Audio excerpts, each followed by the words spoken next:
and the Department of Mathematics, and we're glad you're all here. We're here, of course, to honor the career of one of our esteemed colleagues, a dear friend, Stu Sidney.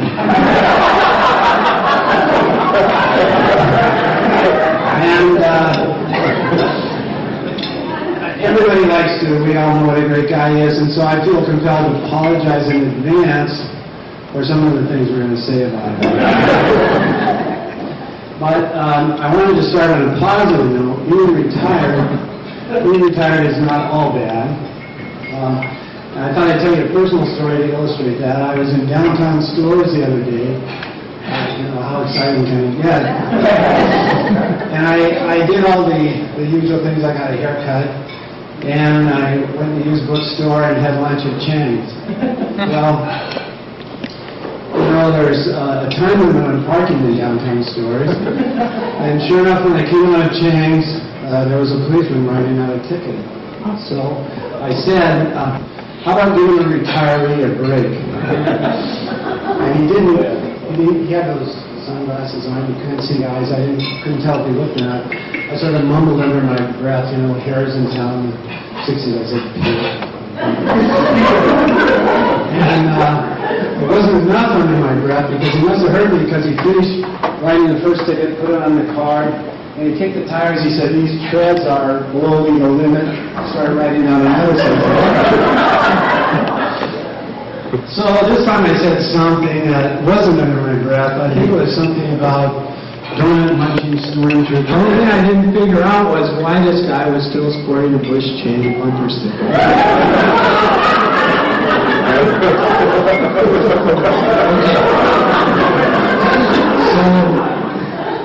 So we have a stellar array of speakers this afternoon, and our first speaker is a former graduate student, and without further ado, Patrick Pound.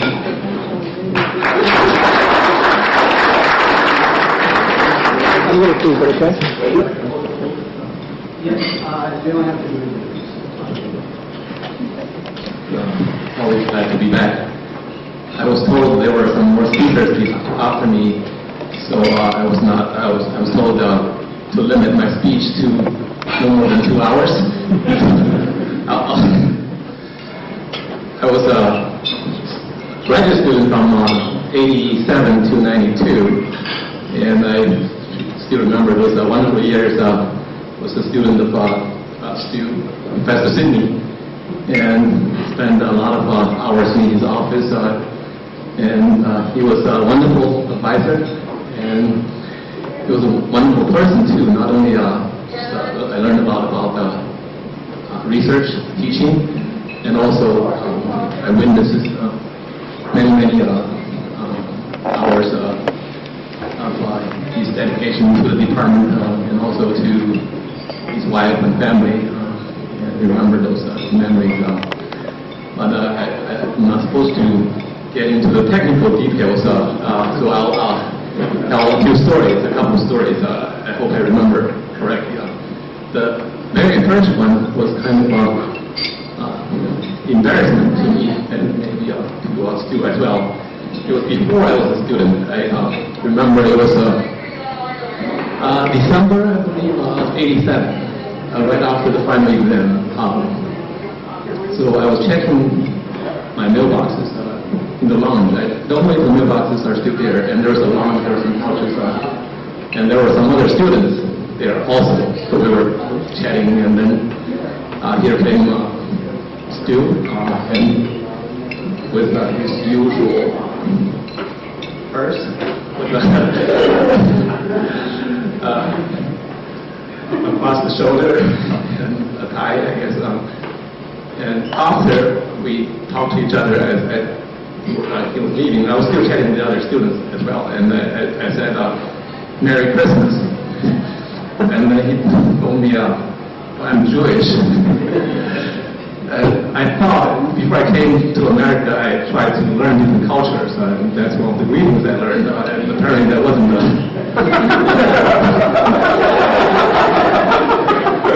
that wasn't the right one. But it also shows one of his characters. He's not afraid of confrontation, and also to stand up for his principles, and that's important in one lesson I learned. That's before I was a student. Also, another instance before I was a student of his before I chose an advisor. There was I think I was taking a class at the time, maybe a functional analysis class, and then he took us to Brown University for some seminars. There were a few of us, and we were chatting and we were talking about the professors there, maybe even the rather strange behaviors of mathematicians there. And then we talked about the puzzles, and we raised puzzles to each other, if puzzles to solve. And I remember it was my turn to ask a puzzle, and then he solved very quick. Just a matter of maybe a couple minutes. I was really impressed because he was driving. I was just learning how to drive at the time. I had a hard time driving and chewing gum at the same time. And he saw that when he was driving. But I was really impressed. I said, well, I want him to be my advisor. And I'm glad I did. I appreciate all the wonderful years, and hope you have a wonderful retirement.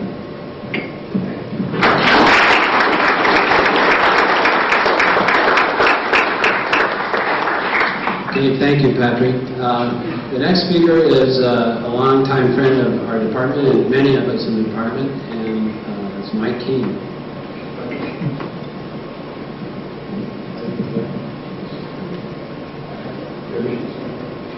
Mike was going to have a slideshow, but it was censored, I believe. Is that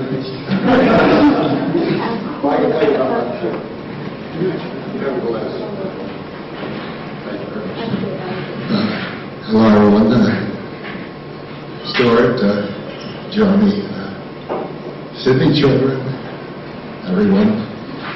Today, Meek and my wife, sitting back there, are honored to be here. We feel grateful to you, Jeremy, and also to your families for your friendship. And I'm sure if I don't talk too long, everyone will enjoy hearing a couple of memories of ours. Our friendship started in 1968, soon after we came to New Haven. Of course, this happens with us, our wives get together. So Joni called me and said, won't you come to lunch? And it seemed very strange to you. As foreigners, we were pleased to meet you as people who shared many interests with us, music and poetry and mathematics and children. And our children still meet regularly. Last week only, Danny was among me at their children's state celebration in our lab in The Hague, and visited both Marcus and Maurice and their families. And last year, Larry and Jennifer were there also. And we hope that will continue. But after New Haven, a common interest arose. We moved to France, and together you and I were invited for some reason. I made a mistake, I guess, but at any rate in my case, to teach at Perugia and Scuola What was it called? Scuola Universitaria. Scuola Matematica Universitaria. This was sometime in the 70s. And there we wrote our only joint paper together, published in the Pacific Journal of Mathematics. That was okay. Now it would take me some time to prepare a lecture on this, so I won't do that for you. But it's over 30 years ago, and my memory's not all that good. But at any rate, I do remember that the article was concerned with geometry. Now, neither Stuart nor I were professional in geometry, but I do recall the referee report of that article. It was, which was later I learned given by Rocco Rumba. And this approximate wording that said, well, the report was favorable but required elimination of several points which were for geometers very obvious, and we explained in too much detail. It also required a detailed explanation of two other points which were not at all obvious for geometers, which we thought were completely